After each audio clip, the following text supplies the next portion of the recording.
Bonjour et bienvenue à tous dans cette nouvelle édition du Grand JT des Territoires. Tout de suite, voici les titres de l'actualité de ce journal. Avec à la une les conséquences des tempêtes qui ont touché le nord de la France cette semaine. Les producteurs ont vu une grande partie de leur culture impactée.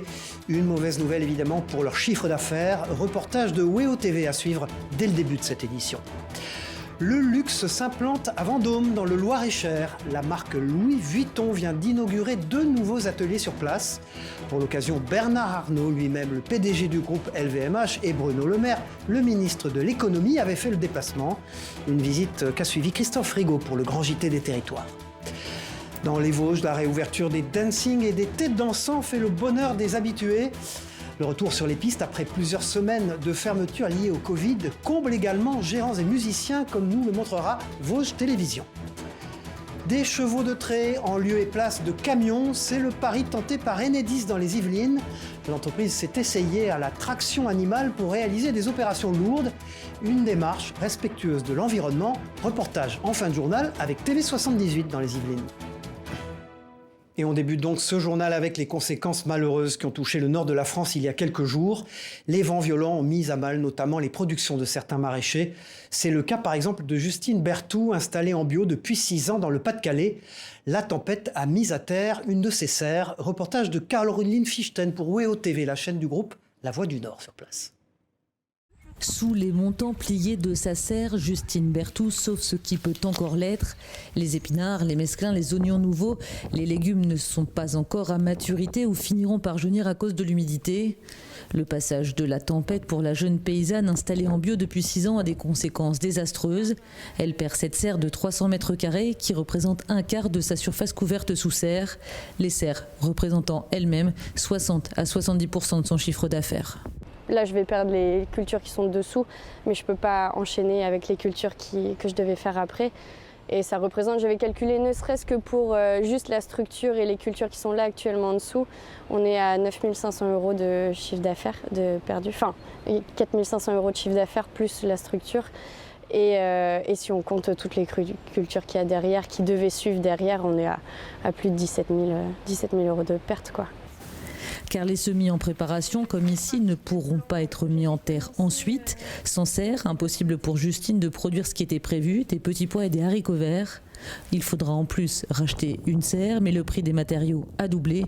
La situation est très tendue pour les maraîchers et la filière est en difficulté. On voudrait demander les calamités agricoles pour être indemnisé sur la perte de chiffre d'affaires.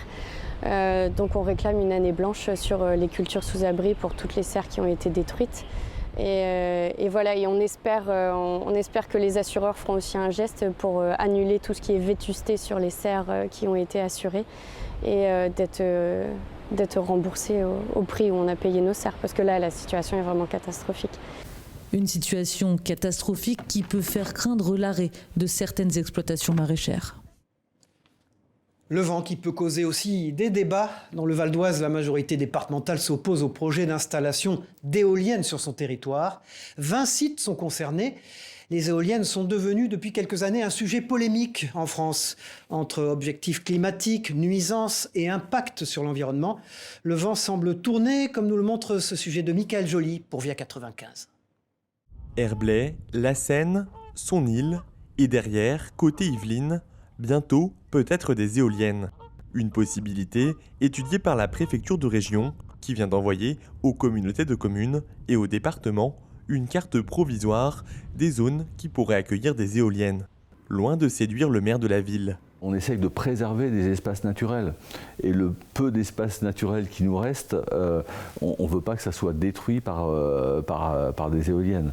Je ne suis même pas informé qu'ils veulent mettre des éoliennes. Des zones dans une vingtaine de communes du département ont été identifiées par la préfecture de région comme pouvant accueillir des éoliennes. Des implantations toutes rejetées par le conseil départemental qui a rendu un avis défavorable. C'est pas simplement qu'on ne veut pas, c'est qu'on démontre que soit des bâtiments patrimoniaux, des projets peuvent être fortement impactés, comme j'ai dit, d'urbanisme, de développement économique, de protection du patrimoine, comme la forêt du Val d'Oise, la forêt de Pierre-les-Bessancourt. On ne peut pas implanter sur ces sites des parcs d'éoliennes.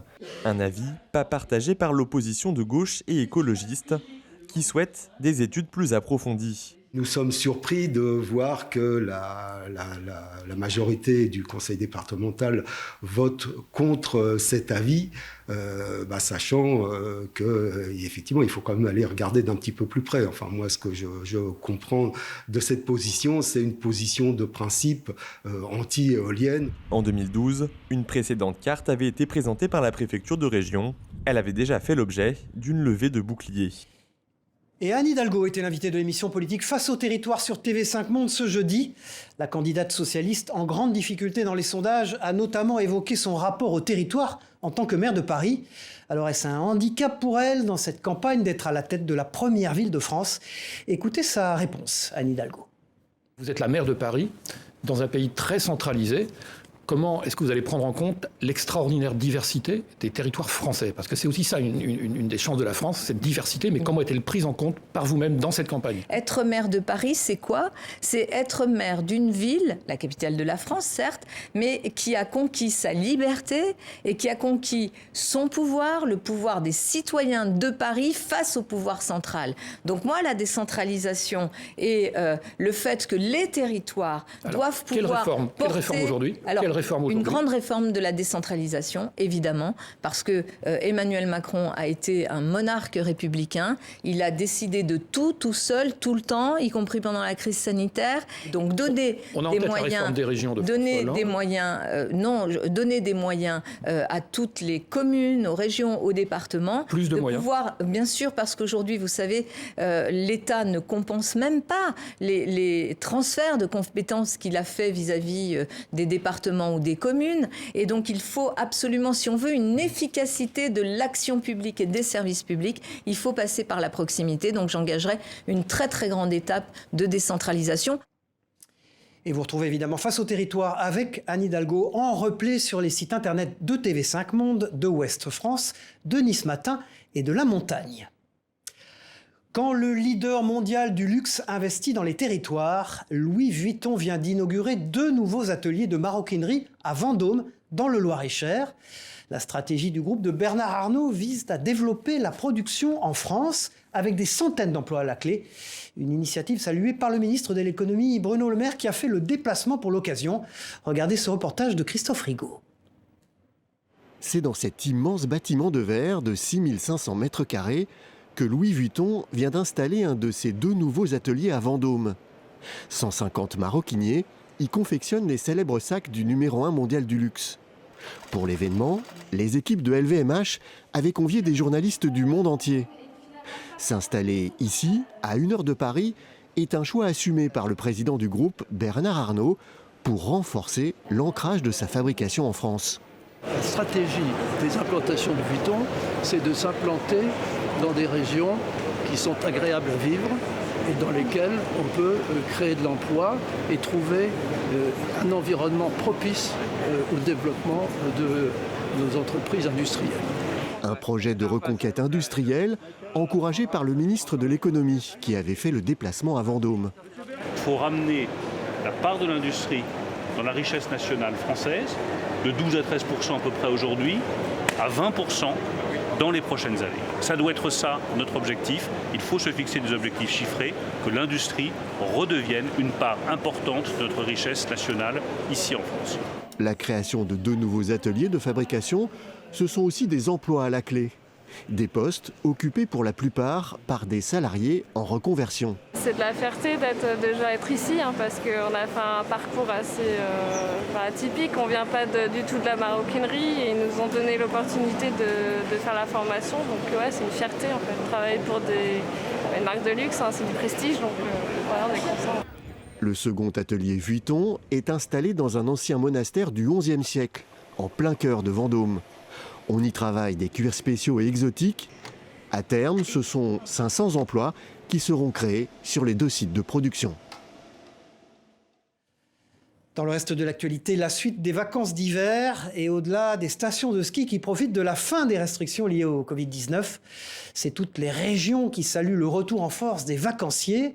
À Lacanau, vous allez le voir, dans le sud-ouest, malgré une météo parfois capricieuse, le bilan devrait être positif. Agathe Bilstein pour TV7, la chaîne du groupe Sud-Ouest. 5 petits degrés matinaux, Une légère brise, mais un grand soleil. En ce samedi matin, Lacanau se réveille doucement et les premiers vacanciers en profitent déjà. Il n'y a pas beaucoup de monde, donc c'est bien. Il y a de la place, sur la plage on peut se promener, voilà. Après on ne peut pas se baigner encore parce qu'il fait un peu frais, mais non, c'est agréable l'hiver, on aime beaucoup venir l'hiver, ouais. Et la météo justement conditionne tout. Après une semaine de pluie, les terrasses se déploient à nouveau. Dans ce magasin et école de surf, tout est fin prêt pour démarrer la saison. On a commencé les cours mardi dernier, donc c'est assez tôt dans la saison, mais on sent qu'il commence à avoir un peu d'affluence avec le beau temps. C'est souvent une période de l'année où le temps est très important dans la fréquentation de la station en fait. Mais là on espère qu'avec la semaine qui arrive et les vacances de Paris notamment, on puisse avoir un peu plus de monde. Chez ce glacier, même constat, avec la pluie, pas la peine de lever le rideau, mais ce week-end, tout commence. On a la chance de pouvoir ouvrir à l'année et du coup c'est un plus à Lacanau. Et il y a de plus en plus de fréquentation. On espère qu'on va pouvoir travailler quand on est ouvert et puis on demande que ça. L'optimisme est donc de mise et ce malgré une légère baisse du nombre de touristes, la faute à l'ouverture des stations de ski. Mais pour l'office de tourisme, ce n'est pas une fin en soi. L'année dernière, on était à 21,8% de taux de fréquentation dans les établissements et cette année, on est à 19%. Donc voilà, les stations ont rouvert, pourtant la baisse est très faible. La destination tire donc malgré tout son épingle du jeu, en espérant que la situation économique suive. Bilan à la fin des vacances scolaires. Bilan positif aussi pour les discothèques qui ont pu de nouveau accueillir du public. Il y a un peu plus d'une semaine, un soulagement d'ailleurs après plusieurs mois de fermeture dont a profité également l'été dansant. Les fidèles de ces dance floors étaient nombreux à se retrouver dans les Vosges. Le bonheur des clients était communicatif pour les propriétaires et les musiciens de cet orchestre que vous allez voir, tous ravis bien sûr de pouvoir retravailler et en même temps de gonfler leur chiffre d'affaires. Un sujet dans le tempo de Marie-Danielle Rogovitz et de Denis Lequienne pour Vosges Télévisions. Il n'aurait manqué pour rien au monde cette réouverture et ce premier thé dansant de l'année. L'établissement était fermé depuis le 10 décembre pour cause de crise sanitaire. Alors les fidèles n'ont pas boudé leur plaisir. On ne dansait plus. Notre petite passion, on l'avait plus, on ne pouvait plus. Voilà, notre petit échappatoire, on ne l'avait plus. Et là, grâce à l'ouverture, enfin, on peut revivre entre guillemets. Ça permet de revoir du monde, de bouger un peu son corps et de se faire plaisir. On veut oublier le Covid, alors le masque se fait rare, même s'il reste recommandé. Le pass vaccinal, lui, est toujours obligatoire. Annick et Serge, les propriétaires de la Croisette des Rivals, sont confiants. Si les aides promises se font attendre, il leur faut regonfler leur chiffre d'affaires qui a pâti de ces 2 mois de fermeture. On espère que ça va tenir et qu'ils vont nous laisser ouverts jusqu'à la fin, quoi. Parce que là, on était quand même indécis, on savait pas quoi faire, on savait pas sur quel pied danser. Les musiciens de l'orchestre ont également le sourire et plus que jamais l'envie de travailler car ces dernières semaines ont été difficiles pour ces intermittents du spectacle. Et que ça reprenne comme avant, avec une 60aine de dates dans l'année, et puis, enfin plus de 60 dates, mais voilà, et puis qu'on tourne un peu dans le Grand Est comme on faisait d'habitude. Une centaine de danseurs en milieu de semaine pour une reprise, c'est mieux que d'habitude et de bon augure.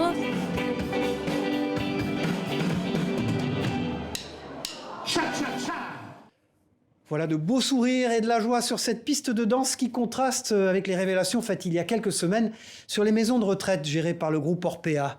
Aujourd'hui, c'est tout un système qui est remis en cause quant à la prise en charge de nos aînés.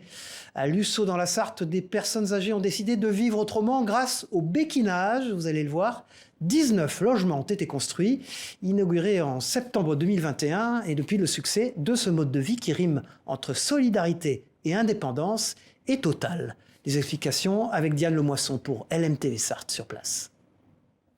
15h au béguinage de Lussau, c'est l'heure de l'activité.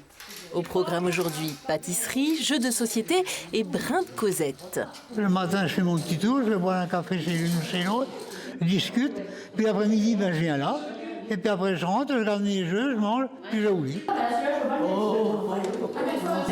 Chercher un logement de plein pied, et puis ici on est une bonne équipe, on n'est pas tout seul, tout en étant indépendant.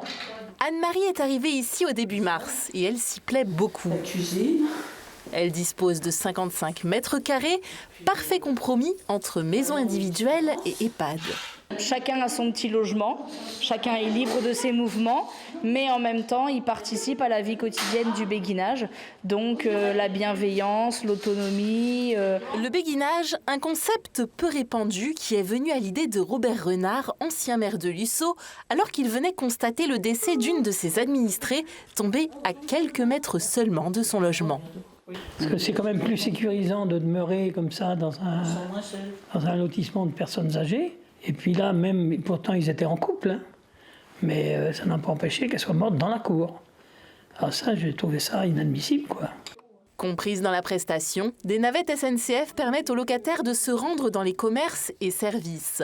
Lancée voilà un an, la totalité des 19 logements est pourvue, mais il est possible de se mettre sur liste d'attente. Seul impératif, être âgé ou handicapé et faire une demande de logements sociaux.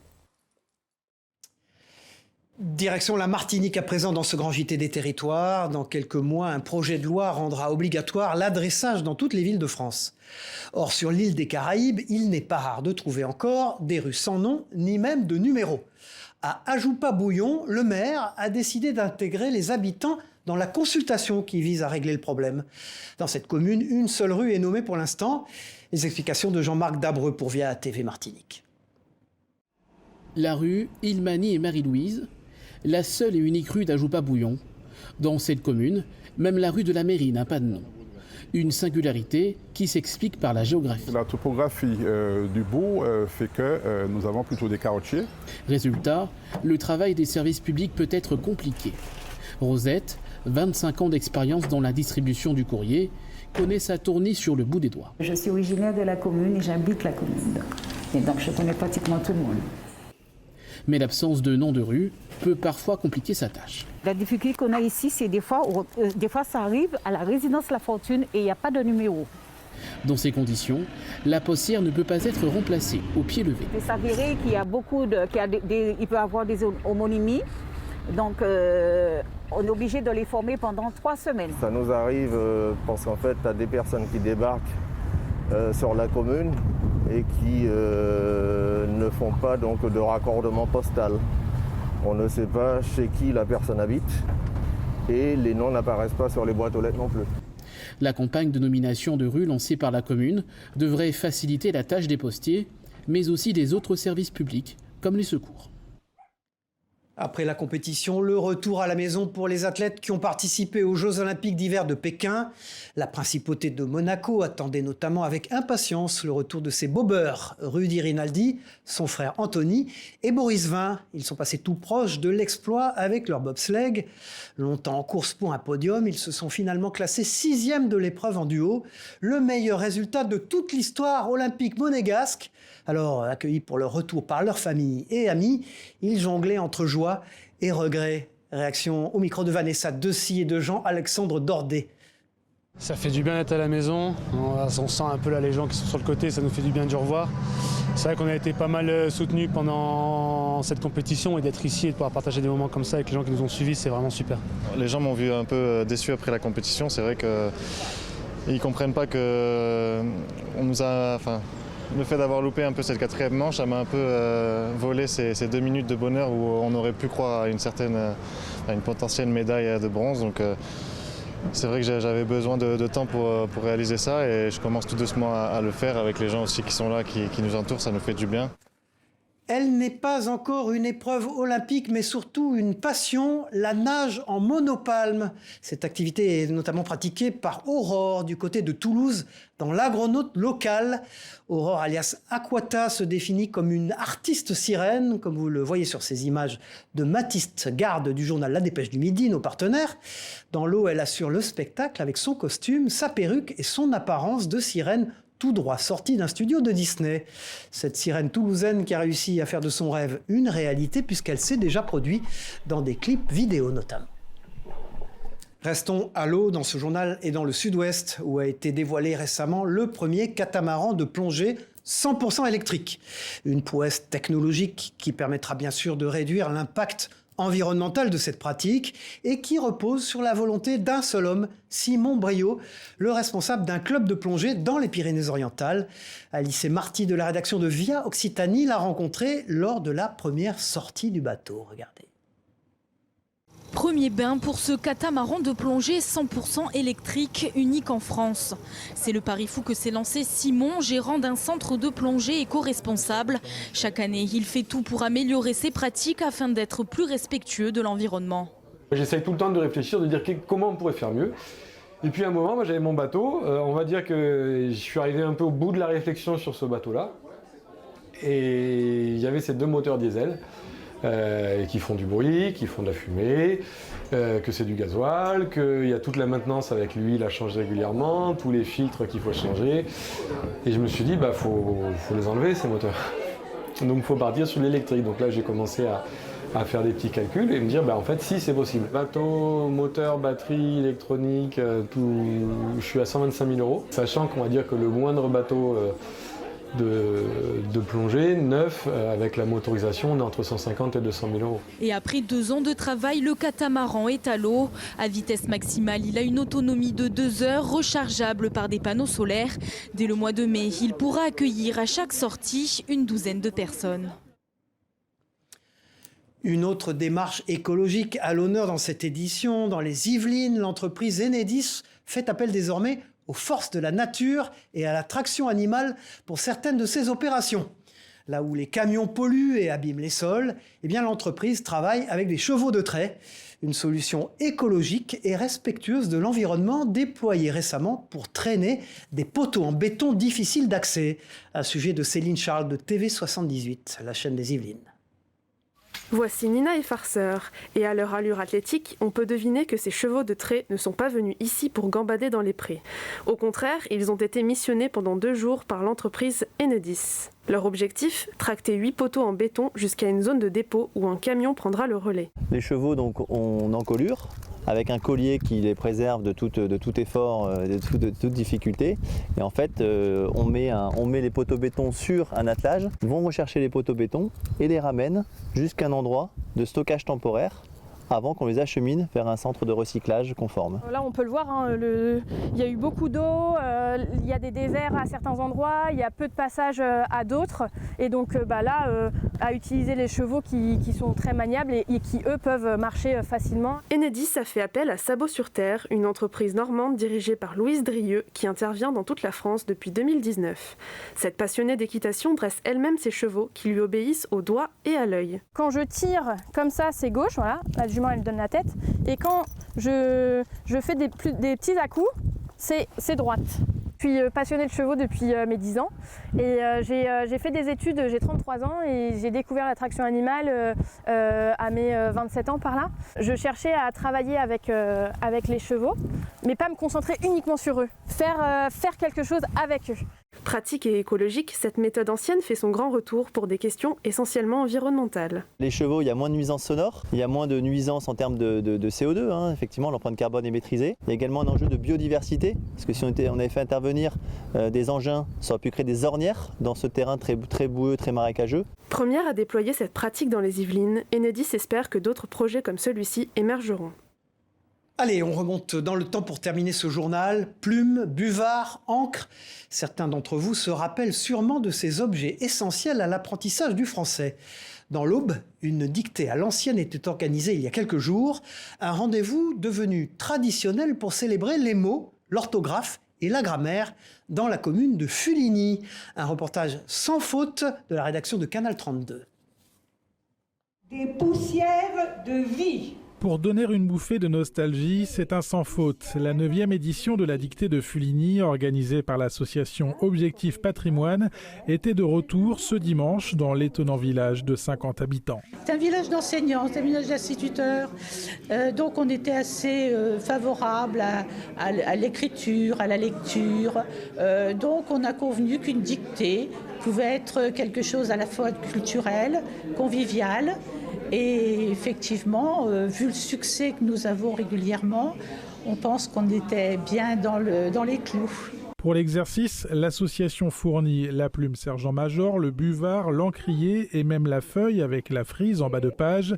Les souvenirs ressurgissent. Là, ça va être porte-plume, le buvard, mon enfance. Au cours de l'après-midi, 2 dictées sont proposées, plutôt faciles de l'aveu des participants. Elles ont été choisies par les membres de l'association. Pour moi, le grand plaisir, justement, c'est quand on les prépare. Ça nous permet de nous réunir, de discuter, de choisir. Le plaisir des mots, le plaisir de la grammaire font partie du jeu. L'édition 2022 a regroupé 45 participants qui ont usé leur fond de culotte sur les bancs de l'école, également en se frottant à des exercices de français. Ça a toujours été un plaisir en fait, donc c'est pour ça qu'effectivement après, dès lors que c'est un plaisir, les choses sont beaucoup plus faciles. Les fonds récoltés par la participation à la dictée permettent d'aider la mairie de Fuligny à financer la restauration de son patrimoine, comme celle de la salle de classe fermée depuis 1971 et ouverte grâce à ce rendez-vous dédié à l'orthographe.